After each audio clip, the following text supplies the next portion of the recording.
ಮನೆಯಲ್ಲಿಯೇ ತಾಯಿಯೊಬ್ಬಳು ಮಗುವಿಗೆ ಜನನವನ್ನ ನೀಡಿರುವಂತಹ ಘಟನೆ ಉಡುಪಿ ಜಿಲ್ಲೆಯ ಮಲ್ಪೆ ಸಮೀಪದ ತೊಟ್ಟಂನಲ್ಲಿ ನಡೆದಿದೆ. ತುಂಬು ಗರ್ಭಿಣಿ ಪವಿತ್ರ ಎಂಬುವರಿಗೆ ಜುಲೈ 4ರಂದು ಬೆಳಿಗ್ಗೆ 11:30 ಸುಮಾರಿಗೆ ಪ್ರಸವ ಬೇನೆ ಶುರುವಾಗಿತ್ತು.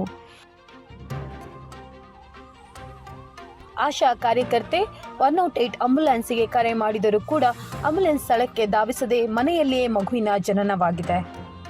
ನಂತರ ಆಪದ್ಬಾಂಧವ ಈಶ್ವರ ಮಲ್ಪೆಯವರಿಗೆ ಆಶಾ ಕಾರ್ಯಕರ್ತೆ ಕರೆ ಮಾಡಿ ವಿಚಾರ ತಿಳಿಸಿದ್ದು, ಕರೆಗೆ ಸ್ಪಂದಿಸಿದ ಈಶ್ವರ್ ಮಲ್ಪೆ ಮತ್ತು ಅವರ ತಂಡ ತಕ್ಷಣ ತೊಟ್ಟಂನ ಕರಾವಳಿ ಯುವಕ ಮಂಡಲದ ಬಳಿ ಇರುವ ಮನೆಗೆ ತಲುಪಿ ತಾಯಿ ಮತ್ತು ನವಜಾತ ಶಿಶುವನ್ನು ರಕ್ತಸ್ರಾವವಾಗದ ರೀತಿಯಲ್ಲಿ ಆಂಬ್ಯುಲೆನ್ಸ್ನ ಮುಖಾಂತರ ಉಡುಪಿಯ ಹಾಜಿ ಅಬ್ದುಲ್ಲಾ ಆಸ್ಪತ್ರೆಗೆ ತಲುಪಿಸಿ ಪ್ರಾಣ ಉಳಿಸುವಲ್ಲಿ ಪ್ರಮುಖ ಪಾತ್ರವನ್ನು ವಹಿಸಿದರು.